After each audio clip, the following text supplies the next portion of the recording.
তো কালকে অনেকটা চ্যালেঞ্জ ছড়ে দিয়েছে আমাকে যে এটা আপনাদের প্রমাণ করতে হবে। কোথায় রাখলাম কাগজগুলো? প্রমাণ করতে হবে যে আরডিএস প্রকল্পে আমি আমার বক্তব্যে বলেছিলাম 24-এর 5ই আগস্টের পর থেকে নির্বাচনের আগ পর্যন্ত 11,000 কোটি টাকা ডিসবার্স করা হয়েছে রাজনৈতিক বিবেচনায়। বলেছিলাম কিনা রেকর্ড? তারা অনেক কথাই বলেছিলাম প্রমাণ করুন। স্টেটমেন্টটা নিয়ে এসছি যে 2024 আগস্ট টু ডিসেম্বর 3,043 কোটি টাকা, 2025 জানুয়ারি টু ডিসেম্বর 6,948 crore, 2026 জানুয়ারিতে 536 কোটি টাকা। এইটা আমি টোটাল করে দেখাচ্ছি। Total disbursement from August 24 to January 2026 10,527 crore। আমি 11,000 বলেছিলাম, এই তো এখানের সংখ্যা থেকে 10 দিন বাকি আছে। জানুয়ারির 30 আছে, এটা ফেব্রুয়ারির 10 পর্যন্ত হবে। 12 তারিখ নির্বাচন হয়েছে। আমার সংখ্যা একেবারে ঠিক আছে, 11,000 দেওয়া হয়েছে। জবাব, কেউ যদি আপনারা চ্যালেঞ্জটা গ্রহণ করতে চান, সিট আছে আমার কাছ থেকে নিয়ে যাবেন। আমি সেই চ্যালেঞ্জটা নিলাম। হাউজে জমা দিলেও পারবে, না দিলেও পারবে, কারণ ওনারা তো জানে ওখানকার স্টেটমেন্ট। মাননীয় স্পিকার, ইবনে সিনা ট্রাস্টের শেয়ার নিয়ে আমাদের মাননীয় সদস্য সাইফুল আলম সাহেব কথা বলেছেন। মাননীয় স্পিকার, মনে হয় কিছু সময় বাড়ায় দিতে হবে। দয়া করেন, ওই গড়িটা কিন্তু আপনার দখলে আছে। যাই হোক, ইবনে সিনার 3,60,00,000 শেয়ার 25 টাকা দামে 26/4/2018 ইংরেজিতে 90,34,775 টাকা বিক্রি হয়েছে। ফেস ভ্যালু ছিল 10 টাকা। ইবনে সিনা বাজার মূল্য হইতে পারে, ফেস ভ্যালুটা গুনছি আমি, আমার হিসাব একদম অডিটের মতো। আপনি কালকে বলেছেন না অডিটের দায়িত্বটা, ফেস ভ্যালুর 2.5 গুণ। The Ibn Sina pharmaceuticals industry limited shares 1,10,00,000, 3,991 at the rate of 25, face value 10 টাকা। 26/4/2018 একই ডেটে সেল হয়েছে 27,50,99,000 কোটি টাকা। বুঝে পাইছেন? বিইউ অ্যাকাউন্ট দেব?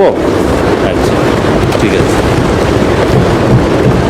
আর আমি কদিন আগে বলছিলাম ইসলামী ব্যাংকও ইসলাম না, আমাদের মির্জা ফখরুল ইসলামও ইসলাম না, জামাত ইসলাম ইসলাম না।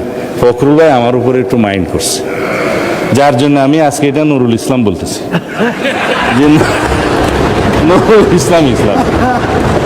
তো কালকে আমাদের মাননীয় সংসদ সদস্য শাহজাহান চৌধুরী বললেন আজকাল ফতুয়া টতুয়া নেওয়ার জন্য হাটহাজারী, পটিয়া এবং লালবাগে যেতে হবে না।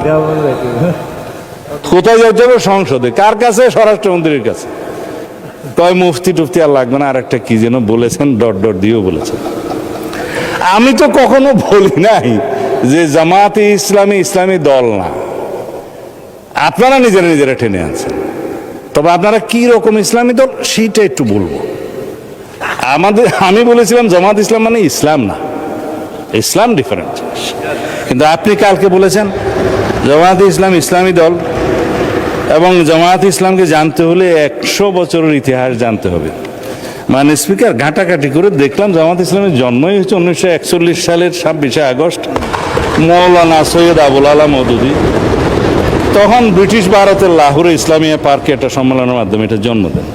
তা এখন তো 84 বছর বয়স আপনার।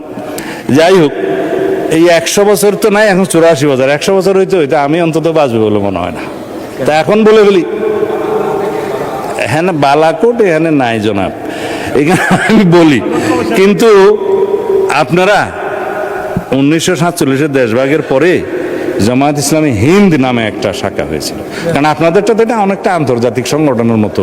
জামাত ইসলামী পাকিস্তান, জামাত ইসলামী হিন্দ, জামাত ইসলামী বাংলাদেশ।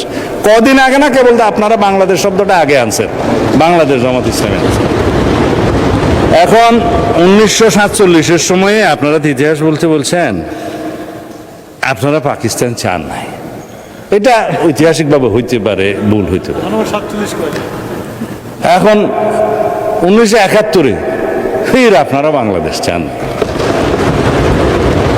আবার 1979 সালে শহীদ রাষ্ট্রপতি জিয়াউর রহমান ধর্মভিত্তিক রাজনীতির অনুমোদন করলে আপনারা আবার জামায়াত ইসলামী বাংলাদেশ শাখা নামে শুরু করলেন। আইডিয়াল, আচ্ছা আচ্ছা, তারপরে জামায়াত ইসলামী হয়েছে তো বাংলাদেশ হিসাবে।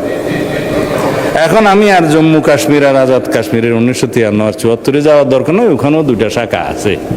আন্তর্জাতিক সংগঠন হওয়া ভালো, ফায়দা অনেক। তো এখন 71 সালের স্বাধীনতার সময় আপনারা আপনাদের ভূমিকা সম্পর্কে আইনগতভাবে কদিন আগে এখানে আইন করে পাঠ করে দিয়েছেন যে জাতীয় মুক্তিযুদ্ধ কাউন্সিলের আইনে যে তৎকালীন জামায়াতে ইসলামী স্বাধীনতা যুদ্ধের বিরুদ্ধে ছিল, আপনারা এখানে বসেছিলেন, এটা ফয়সালা হয়ে গেছে। আর আপনারা যে ইতিহাস বলতে বলেন 100 বছর ইতিহাস জানতে হবে, কেবল তো 79 আসলাম। 1986 সালে আপনারা হোসেন মোহাম্মদ এরশাদের আন্ডারে জাতীয় বেইমানির ইলেকশনে আপনারা যান নাই, আওয়ামী লীগের সাথে যান নাই। আপনারা 1900 না, ইতিহাস বলতে বলছেন তো, আপনারা 1996 সালে আওয়ামী লীগের সাথে যুগপত আন্দোলনে যে আমাদেরকে ক্ষমতার থেকে অপসারণ করার চেষ্টা করেন নাই। আমরা একটা ইলেকশন দিয়ে এইখানে সংবিধান সংশোধন করে তারপরে ক্ষমতা হস্তান্তর করেছি, ফেলতে পারেন নাই। এরপরে যেগুলা গৌরবময় ভূমিকা আছে সেগুলো একটু বলি। 90-তে আপনাদের ভূমিকা ভালো ছিল, 24-এ আপনাদের ভূমিকা ভালো ছিল, আমরা তো সেই স্বীকৃতিটা দেই। 100 বছরের ইতিহাসের মধ্যে এগুলো আসছে তো। হ্যাঁ,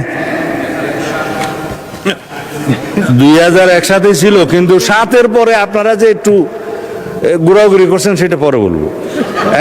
খালি আপনি মনে করাই দেন কেন? আমি তো 71-এর একটা বিষয় না বলেই আপনাকে পার করা দিতে চাইছিলাম।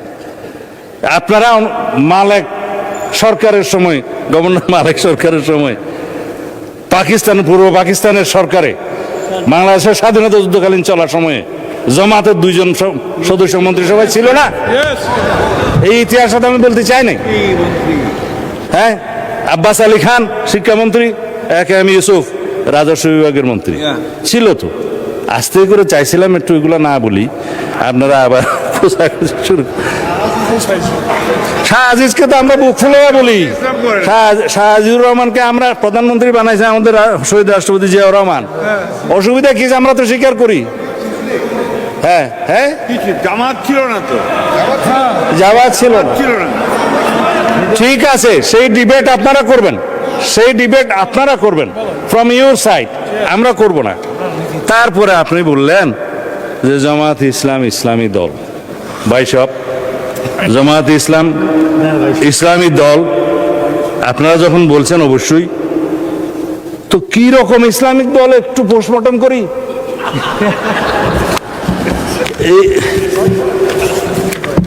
এইটা হচ্ছে আপনাদের নির্বাচনী ইশতেহার দলিল। এটার মধ্যে মনে হয় 93 পৃষ্ঠা আছে, খুব রঙিন রঙিন পেজ, দেখতে খুব সুন্দর। এখন আপনারা এই পূর্ণাঙ্গ বইয়ের কোথাও কি আপনারা বলেছেন যে আমরা শরিয়া ব্যবস্থা জারি করব, শরিয়া ভিত্তিক রাষ্ট্র ব্যবস্থা করব? করেন না। জবাব আপনারা দিন। আপনারা কি কোথাও বলেছেন ইসলামী রাষ্ট্র ব্যবস্থা, ইসলামী সমাজ ব্যবস্থা বা ইসলামী বিচার ব্যবস্থা বা ইসলামী অর্থনীতি প্রতিষ্ঠা করবে? পেজগুলো ভঙ্গ করে রেখেছি এখানে, ভাগ ভাগ করে আপনাদের আর্থিক অবস্থা। তারপরে আপনারা যেটুকু পড়ছেন, আমার মনে হয় আমারও ততটুকু পড়তে হয়েছে বাজ করতে করতে। আইন ও বিচার ব্যবস্থা দফা নম্বর 9, তারপরে আপনার দফা নম্বর মাথা উঁচু করে দাঁড়ানোর অর্থনীতি, ইসলামিক ব্যাংকিংয়ের ব্যবস্থা তো এখানে কোথাও লেখেন নাই আপনারা এখানে। তারপরে কি দফা? শিক্ষা ব্যবস্থায়, শিক্ষা ব্যবস্থা আপনারা লিখেছেন মাদ্রাসা শিক্ষাকে আপনারা স্বকীয়তা বজায় রেখে কারিকুলাম আধুনিকায়ন করবেন, একবার 1 নম্বর দফায়। কেন বাংলাদেশের মানুষ কি শুধুই মাদ্রাসায় পড়ে? এখানে প্রাথমিক শিক্ষা আছে, হাই স্কুল আছে, মাদ্রাসা আছে, একটা হইতে পারত।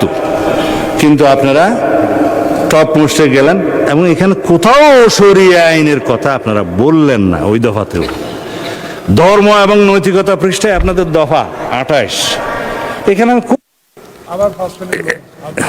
আপনিও মানে স্পিকার যা শুরু করছেন, ইসলামী রাষ্ট্র ব্যবস্থা নাই, ইসলামী শাসনতন্ত্রের কথা বলা নাই, ইসলামী সমাজের কথা বলা নাই। তারপরে যেটা আমি এখন বলতে চাই নাই সেরকম কথাটা বলি। হ্যাঁ, এখন দেখেন আপনারা দিন প্রতিষ্ঠা করবেন, আপনাদের মনোলগ থেকে আকিমুদ্দিনটা সরাই দিচ্ছে বা ফাইনাল করেন নাই। বিদেশি ডিপ্লোম্যাটদের সাথে আপনারা যেমন সাক্ষাৎকার করেছেন আপনাদের আমির সাহেব, পিছনে সেই ছবিটা আছে। আমার কাছে সব কাগজ এখানে আছে, কাগজটা জাস্ট এখন উল্টাইলেই পাবো। সব নিয়ে আসছিলাম, কোথায় যে গেল। হ্যাঁ, তো সেই আকিমুদ্দিন তো এখন নাই। আপনাদের মনোগ্রাম থেকে দিন কায়েম করে যখন ফেলে দিলেন, আপনারা নিজেদেরকে ইসলামী দল কিভাবে কায়েম করবেন, দাবি করবেন? আর আপনারা এইখানে আমি কয়েকটা উদ্ধৃতি দিই। আপনারা ইলেকশনের আগে এই সাক্ষাৎকারগুলো দিয়েছেন। জামাতের আমির সাহেব বলেছেন ক্ষমতায় গেলে শরিয়া আইন বাস্তবায়ন করবেন না, 14 জানুয়ারি 2026। বলেছেন শারদীয় দুর্গাপূজা উপলক্ষে, হ্যাঁ শুভেচ্ছা, এটা ঠিক আছে। জনাব আব্দুল্লাহ মোহাম্মদ তাহের বলেছেন আমরা কবে কোথায় বলেছি জিতলে আমরা বাংলাদেশে শরিয়া আইন আনবো? এটা হচ্ছে 18 সেপ্টেম্বর 2025। তারপরে রোজা এবং খোঁজার মুদ্রা রেপিট উপিট, সেটা তো আমার এক ভাইজান বলেছে, আমি এখন বললাম না যেহেতু উনি এখানে প্রেজেন্ট নাই। তবে আমার ভাই শাহজাহান চৌধুরী তিনি বলেছেন যে আল্লাহ সিদ্ধান্ত নিয়েছেন জামাতকে ক্ষমতা নেবেন এবং আপনি আল্লাহ এত মর্তবা দিয়েছে যে সূর্য দাঁড়িয়ে থাকে। এটা আমার ভাইয়ের যে মর্তবা, আপনি এটা রেকর্ড ভিডিও আছে। বলেন আপনি যে কালকে আমার মুফতি বানাইলেন, তা আমি একটু আপনার স্বীকৃতি দিতেছি আর কি, যে আপনার কাছে এত আল্লাহ মর্তবা দিয়েছে যে আপনি বললে সূর্য দাঁড়ায় থাকে। এখন জামাত ইসলামীকে একটা ভোট দিলে আপনি 18 কোটি মানুষের নামাজ সওয়াব পাবেন। যেহেতু এখানে এমপি সাহেব আছে, আমি এটা বলতে পারি, ইতি জনাব আমির হামজা মাননীয় এমপি। এইভাবে বলতে বলতে বলতে বলতে কত বলতে পারবো তা জানি না।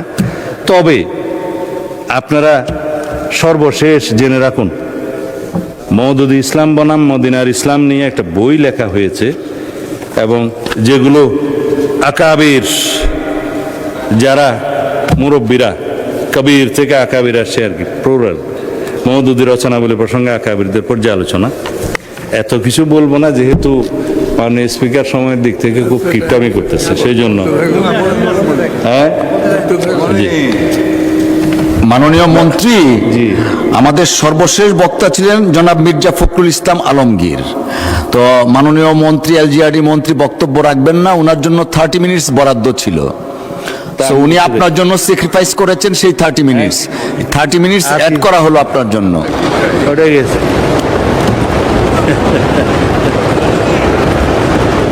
মানে স্পিকার, মওদুদিবাদের মূল কথা হলো ইসমতে আম্বিয়া, মানে নবীগণ নিষ্পাপ এবং সাহাবায়ে কেরামকে মেয়ারে হক বা সত্যের মাপকাঠি, এই দুইটা বিষয়ে তিনি সমালোচনা করেছেন, মানেন। যার কারণে যারা আকাবির মানে পর্যালোচনা করেছেন তাদের মধ্যে নাম বললেই উপমহাদেশে যাদের কথা সবাই চিনবেন, মৌলানা আশরাফ আলী থানভী সাহেব রাদিয়াল্লাহু আনহু, রহমতুল্লাহ আলাই, রহমতুল্লাহ আলাই।